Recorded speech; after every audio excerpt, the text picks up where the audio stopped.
അസ്സലാമു അലൈക്കും വറഹ്മത്തുള്ളാഹ്. ഇവിടെ ഇപ്പോൾ മുക്കം ഫൈസി ഉസ്താദ് പറഞ്ഞതിൽ ഒരു തെറ്റുമില്ല. ആക്ഷേപിക്കാനായിട്ട് എന്താ ഉള്ളത്? ഓരോരുത്തർക്കും അവരുടേതായ പ്രകൃതിപരമായ ബോഡി ലാംഗ്വേജും പ്രത്യേക ശൈലിയും ഭാഷയും രീതിയും പ്രയോഗങ്ങളൊക്കെ ഉണ്ടാവില്ലേ? അതിനനുസരിച്ച് നമ്മൾ മനസ്സിലാക്കിയാൽ മതി. ഇപ്പോൾ നമ്മുടെ മഹാനായ ശൈഖുനാ ചെറുശ്ശേരി ഉസ്താദൊക്കെ ഉസ്താദിന് പ്രത്യേക ഒരു ശൈലിയല്ലേ പ്രസംഗത്തിൽ പല പ്രയോഗങ്ങൾ അങ്ങനെ പ്രയോഗിച്ചിട്ടുണ്ടല്ലോ. ഇപ്പോൾ ചന്തിൻ്റെ ഇടയ്ക്ക് നിന്നൊക്കെ ഉസ്താദ് പ്രയോഗിച്ചത് അതൊക്കെ നമ്മൾ ഓരോ പദത്തിനും ഹക്കീക്കിയായ മാന ഉണ്ടാവും, ഇലാഫി, മജാസി, ഇസ്തിയാറത്ത്, കിനായത്ത്, ആലങ്കാരിക പ്രയോഗങ്ങൾ അങ്ങനെ പലതും ഉണ്ടല്ലോ. അപ്പോൾ ആ രൂപത്തിൽ നമ്മൾ കണ്ടാൽ മതി. ഇപ്പോൾ സമസ്തയിൽ നിന്ന് പുറത്തു പോയാൽ കാഫിറാകുമെന്ന് ഉമ്മർ ഫൈസി ഉസ്താദ് പറഞ്ഞതിൻ്റെ ഉദ്ദേശം എന്താണ്? സമസ്തയിൽ നിന്ന് പുറത്തു പോയാൽ സുന്നത്ത് ജമാഅത്തിൽ നിന്ന് പുറത്തു പോകും. സുന്നത്ത് ജമാഅത്തിൽ നിന്ന് പുറത്തു കഴിഞ്ഞാൽ പിന്നെ ബിദ്അത്താവും. ബിദ്അത്തായി മുജാഹിദ്, തബ്ലീഗ്, ജമാഅത്തായി കഴിഞ്ഞാൽ പിന്നെ അവിടുന്ന് ഓരോന്നിനും ദീനിൻ്റെ ഓരോ ഷിയാറുകളും ചോദ്യം ചെയ്യാൻ തുടങ്ങും. അതോടുകൂടി ദീൻ തന്നെ ഇല്ലാതെയാവും. പിന്നെ ദീനിൽ നിന്ന് പുറത്താവും എന്നുള്ള രൂപത്തിലാണ് നമ്മളതിനെ മനസ്സിലാക്കേണ്ടത്. അതൊക്കെ ഒരു തെറ്റുമില്ല. പിന്നെ ഇതിനൊക്കെ വിവാദം ഉണ്ടാക്കി ഫേസ്ബുക്കിലും വാട്സപ്പിലൊക്കെ ഇടുന്ന ആളുകൾ അവർക്കൊക്കെ സമസ്തയോടുള്ള വെറുപ്പാണ്, സമസ്തയുടെ നേതാക്കന്മാരോടുള്ള വെറുപ്പുകളാണ്, സമസ്തയുടെ നിലപാടുകളോടുള്ള വെറുപ്പാണ്. അയിനുസുഖ്ത് എന്ന് പറയില്ലേ, അതാണ്. അങ്ങനെ ഇപ്പോൾ നമ്മൾ അൽ മുസ്ലിമു മൻ സലിം അൽ മുസ്ലിമുന മിൻ ലിസാനിഹി വയദിഹി എന്നുള്ള ഹദീസിനെ എങ്ങനെ അർത്ഥം വെക്കുക? ഇപ്പോൾ ഏതെങ്കിലും ഒരു മുസ്ലിം പോയി മറ്റൊരു മുസ്ലിമിനെ കൈകൊണ്ട് ആക്രമിച്ചാൽ അവൻ മുസ്ലിം അല്ല എന്ന് പറയാൻ പറ്റുമോ? അതിൻ്റെ ഓരോ മാനകൾ അങ്ങനെ ഉണ്ടാവില്ല. അപ്പോൾ അതൊരു തെറ്റല്ലാന്ന്. മാത്രമല്ല, മംഗലാപുരം സമാപന വേദിയിൽ സലാം ബാക്കവി ഉസ്താദ് ബൈത്ത് പാടിയതുമായി ബന്ധപ്പെട്ട് വിവാദങ്ങൾ നടക്കുന്നുണ്ട്. അത് ഏത് സംഘടനക്കും കൂട്ടായ്മയും പാർട്ടി ആയാലും അതിൻ്റെ അജയ്യത, അതിൻ്റെ ശക്തി എന്നൊക്കെ പറയുന്നത് നേതാവിനോടുള്ള ഇഷ്ടവും സ്നേഹമാണല്ലോ. അതുപോലെ തന്നെ ജനങ്ങൾക്കിടയിൽ ആ നേതാവിനോട് മഹബത്ത് ഉണ്ടാക്കി കൊടുക്കുക, അതൊക്കെ ഒരു മനഃശാസ്ത്രമാണ്. പ്രത്യേകിച്ച് ഈ സാഹചര്യത്തിൽ നമുക്കൊക്കെ അറിയാലോ, പല ആളുകൾ കൂടെയുള്ള പല ആളുകളും എതിരാളികളാണ്. സമസ്ത മുഷാവറയിൽ വരെ എതിരാളികളുണ്ടോ എന്ന് സംശയിക്കപ്പെടുന്ന ഈ സാഹചര്യത്തിൽ അണികളെല്ലാം അങ്ങയുടെ പിന്നിലാണ് എന്ന് ആ ഒരു ശക്തി പ്രകടനം അത് ബോധ്യപ്പെടുത്തി കൊടുക്കൽ അത് അത്യാവശ്യമാണ്, അതൊരു ബാധ്യതയാണ്. അതിൻ്റെ പേരിലാണ് ഉസ്താദ് ചെയ്തത്. ഒരു തെറ്റുമല്ല അതിൽ. അത് ഇസ്ലാം നിരോധിച്ച പുകഴ്ത്തലുമല്ല. നമ്മുടെ പാണക്കാട് സാദിഖലി ശിഹാബ് തങ്ങളെ, പാണക്കാട് കുടുംബത്തൊക്കെ പുകഴ്ത്താനായിട്ട് പൈതൃകം എന്നുള്ള പരിപാടി തന്നെ അതിനായിട്ട് നമ്മൾ സംഘടിപ്പിക്കുന്നുള്ളൂ. അപ്പോൾ മുസ്ലിം ലീഗിൻ്റെ വേദികളിലൊക്കെ ഇരുത്തി നമ്മൾ പുകഴ്ത്തുന്നുണ്ട്. അതിനാരെങ്കിലും തെറ്റ് പറഞ്ഞിട്ടുണ്ടോ? അതൊക്കെ തെറ്റ് പറയാൻ പറ്റുമോ? അത് ഇസ്ലാം നിരോധിച്ച രൂപത്തിലുള്ള പുകഴ്ത്തലല്ലല്ലോ. അപ്പോൾ ആ രൂപത്തിൽ അങ്ങനെ തന്നെ കണ്ടാൽ മതിയല്ലോ. അപ്പോൾ നമ്മളൊക്കെ വളരെ മനോഹരമായി ഉസ്താദ് പാടിയത് അത് അണികൾക്കിടയിൽ ആവേശമുണ്ടാക്കി, മാത്രമല്ല നേതാവിന് ഒരു സമാധാനം കൊടുക്കുന്ന, ഞങ്ങളൊക്കെ കൂടെയുണ്ട് എന്നുള്ളൊരു ശക്തി കാണിച്ചു കൊടുക്കുന്ന ഒരു സംഭവമായിട്ട് കണ്ടാൽ പോരെ. പിന്നെ ഉസ്താദിൻ്റെ ഒരു ശൈലി അങ്ങനെയാണ്. ഇപ്പോൾ UAE സലാം ബാക്കവി ഉസ്താദിൻ്റെ ക്ലാസ്സുകളിൽ പങ്കെടുത്ത ആളുകൾക്കൊക്കെ അറിയാം, എല്ലാവർക്കും ഉസ്താദിൻ്റെ ക്ലാസ് ഇഷ്ടമാണ്. ഹുദവി പണ്ഡിതന്മാർ തന്നെ ഒരുപാട് ആളുകൾ ആ ക്ലാസ്സിൽ പങ്കെടുക്കാറുണ്ടായിരുന്നു. മാത്രമല്ല അറബികൾ വരെ ഉസ്താദിൻ്റെ ക്ലാസ്സിൽ പങ്കെടുക്കുന്നുണ്ടെന്നാണ്, അറബികൾക്ക് വരെ ഇഷ്ടമാണ്. അതുകൊണ്ടാണ് ഉസ്താദ് ഒരു ഇമാറാത്തി അല്ലാഞ്ഞിട്ട് പോലും അവിടെ ഖുത്ബക്കുള്ള അവസരം കൊടുത്തെന്നുള്ളതാണ്. അപ്പം അങ്ങനെ ഒരു ആവേശത്തിൽ മനോഹരമായിട്ട് വളരെ പക്വവും വിവേകവും പ്രകടിപ്പിക്കുന്ന രൂപത്തിലുള്ള പ്രസംഗങ്ങളും പാടലുകളും പുകഴ്ത്തലുകളാണ് നമ്മുടെ ഉസ്താദ് നടത്തിയിട്ടുള്ളത്. അപ്പം അതിലൊന്നും ഒരു തെറ്റുമില്ലാന്ന്. പിന്നെ ഒന്നും എതിർക്കാനില്ല, ഒന്നും പറയാനില്ല എന്നാകുമ്പോൾ പരിപാടിയുടെ ഉഷാറും ഭംഗിയെല്ലാം കണ്ടിട്ടാകുമ്പോൾ എന്തെങ്കിലും കണ്ട ഏതെങ്കിലും ചെറിയ ഓരോന്നിൽ തൂങ്ങിപ്പിടിച്ച് അതിനിങ്ങനെ വിപുലീകരിച്ച് അതിന് സോഷ്യൽ മീഡിയ ഇട്ട് അലക്കുക എന്ന് പറയുന്നത് അതൊരു തരത്തിലുള്ള മാനസിക രോഗമാണ്. അത് വെറും അസൂയയും വിദ്വേഷവും മാത്രം മനസ്സിൽ വെച്ച് അടക്കുന്ന കുറച്ച് ആൾക്കാരുണ്ടാവുമല്ലോ, അവരുടെ മനസ്സിലുണ്ടാകുന്നതാണ്. അസൂയയുടെ കണ്ണിലൂടെ നോക്കിക്കഴിഞ്ഞാൽ പിന്നെ എല്ലാം അങ്ങനെ തന്നെയല്ലേ കാണുക.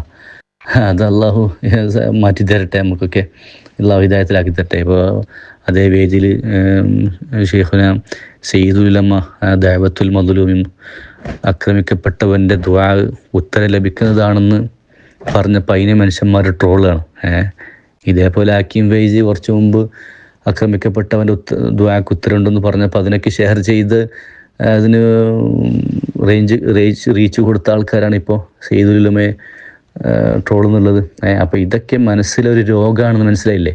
സമസ്തയോടും സമസ്തയുടെ നേതാക്കന്മാരോടൊക്കെയുള്ള ഒരു രോഗമാണ്, ഒരു വിദ്വേഷമാണ്, ഒരു അസൂയയാണ്. അതിൽ നിന്നുണ്ടാകുന്നതാണ്. അത് അങ്ങനെ കണ്ടാൽ മതി. അതിനെ അവജ്ഞയോടെ തള്ളിക്കളയുക. സത്യം എന്താണെന്നുള്ളത് കൃത്യമായി മനസ്സിലാക്കുക. അള്ളാഹു അതിന് നമുക്ക് ഹിദായത്ത് നൽകി അനുഗ്രഹിക്കട്ടെ. അസ്സലാമു അലൈക്കും. അസ്സലാമു അലൈക്കും വറഹ്മത്തുള്ളാഹി. വളരെ സന്തോഷമുണ്ട്. ഒരു ഹുദവിയുടെ സംസാരമാണ് നിങ്ങൾ കേട്ടത്. തോടാറുള്ള ഒരു ഹുദവിയാണിത്. അദ്ദേഹം പറഞ്ഞത് കൃത്യമാണ്, വളരെ കൃത്യമായ നിരീക്ഷണം. നോക്കൂ നിങ്ങൾ, ഹുദവികൾ പോലും സമസ്തയുടെ കൂടെ നിൽക്കുന്ന നിരവധി ആളുകളുണ്ട്. ഇനി വരുന്ന ദിവസങ്ങളിൽ അവർ ഓരോരുത്തരായിട്ട് പുറത്തു വരും. ഇൻഷാ അല്ലാഹ് തുറന്നു പറയാൻ തന്നെയാണ് തീരുമാനം. ഹുദവികൾ തുറന്നു പറച്ചിൽ ആരംഭിക്കുകയാണ്. അപ്പോൾ ഇവിടെ നമ്മൾ മനസ്സിലാക്കണം, ഇവരുടെ മുതുമുത്തച്ഛനായ ഒരു ഹുദവിയുണ്ട്, സമസ്തയെ വിമർശിക്കുന്നതിൽ ഏറ്റവും മുൻപന്തിയിൽ നിൽക്കുകയും ഈ മുളച്ചു വരുന്ന മുഴുവൻ ഹുദവിമാരെയും വഴിതെറ്റിക്കുന്ന ആനമങ്ങാടുള്ള ഒരു ഹുദവി. ആ ഹുദവിയാണ് സകല ഹുദവികളെയും വഴിതെറ്റിക്കുന്നത് എന്ന് ഇവരിൽ നിന്നൊക്കെ അറിയാൻ സാധിച്ചു. എന്തായാലും അയാൾ പറഞ്ഞത് എന്തായിരുന്നു, 20 വർഷം കഴിഞ്ഞാൽ പാരമ്പര്യത്തിൽ സമസ്തയെ നയിക്കുന്ന പണ്ഡിതന്മാർ വരും. ഇപ്പോഴുള്ള നേതൃത്വമൊക്കെ മരിച്ചു പോവും. നേരത്തെ പാരമ്പര്യത്തിൽ നയിച്ചിരുന്ന അതേ രൂപത്തിൽ പാരമ്പര്യത്തിൽ സമസ്തയെ നയിക്കുന്ന പണ്ഡിതന്മാർ 20 വർഷം കഴിഞ്ഞാൽ വരും. അപ്പോൾ അതുവരെ നമ്മൾ സംയമനം പാലിക്കണം എന്ന് പറഞ്ഞ് ഇപ്പോഴുള്ള സയ്യിദുൽ ഉലമയെയും ഷെയ്ഖുൽ ജാമിയെയും ഉമർ ഉസ്താദിനെയുമൊക്കെ വളരെ പരിഹാസ്യത്തോടെ അവജ്ഞതയോടെ കോളാമ്പിയിലൂടെ വിളിച്ചു പറഞ്ഞ വളരെ വൃത്തികെട്ട സൂഫി എന്ന് നടിച്ച് നടക്കുന്ന ഒരു ഹുദവി. ആ ഹുദവി അയാൾ മാത്രമല്ല, അയാൾ കുടുംബസമേതം അങ്ങനെയാണോ എന്ന് സംശയമുണ്ട്. കാരണം അയാളുടെ അനിയനൊരു ഇസ്ഹാഖ് നിസാമി എന്ന് പറയുന്ന ഒരു സാധനമുണ്ട്. ഇയാളും നിരന്തരം സമസ്തക്കെതിരെയും സമസ്തയുടെ സംവിധാനങ്ങൾക്കെതിരെയും ഉമർ ഫൈസിക്കെതിരെയും മറ്റുമൊക്കെ ഫേസ്ബുക്കിൽ മുനവെച്ചുകൊണ്ട് എഴുതുന്ന ആളാണ്. അപ്പോൾ കുടുംബസമേതം ഇതിനായി കെട്ടിപ്പുറപ്പെട്ട് ഇറങ്ങിയതാണോ എന്ന് സംശയിക്കുകയാണ്.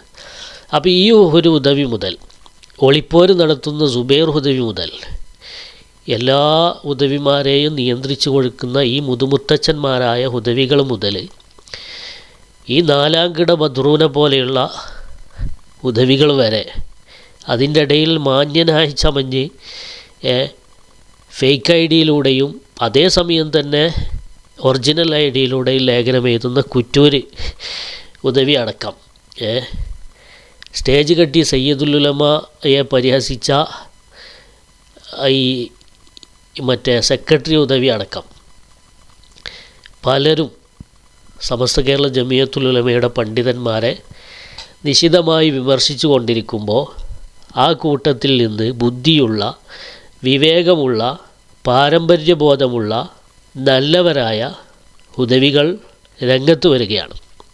ഈ പേട് ഹുദവികളെ സമൂഹത്തിന് മുമ്പിൽ തുറന്ന് കാണിച്ചു കൊടുക്കാൻ ഇനി ഫൈസിമാരല്ല, ദാരിമിമാരല്ല, ഞങ്ങൾ ഹുദവിമാർ തന്നെ തയ്യാറാണ്, അതിനുള്ള ശ്രമം ഞങ്ങൾ ആരംഭിക്കുകയാണ് എന്ന് വിളംബരം ചെയ്തുകൊണ്ട് ഇത്തരം ഹുദവിമാർ ഇനിയുള്ള ദിവസങ്ങളിൽ പ്രത്യക്ഷപ്പെട്ടുകൊണ്ടിരിക്കും.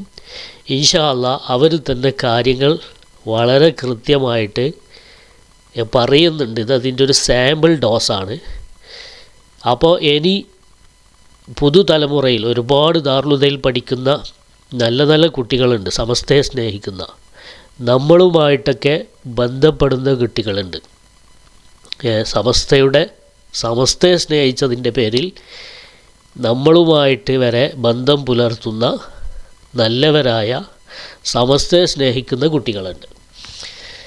അത്തരം കുട്ടികളെ പോലും വഴിതെറ്റിക്കാനുള്ള ശ്രമം ഇവർ നടത്തുന്നുണ്ട് എന്നുള്ള വിവരം ഉള്ളിൽ നിന്ന് തന്നെയാണ് നമുക്ക് ലഭിക്കുന്നത്.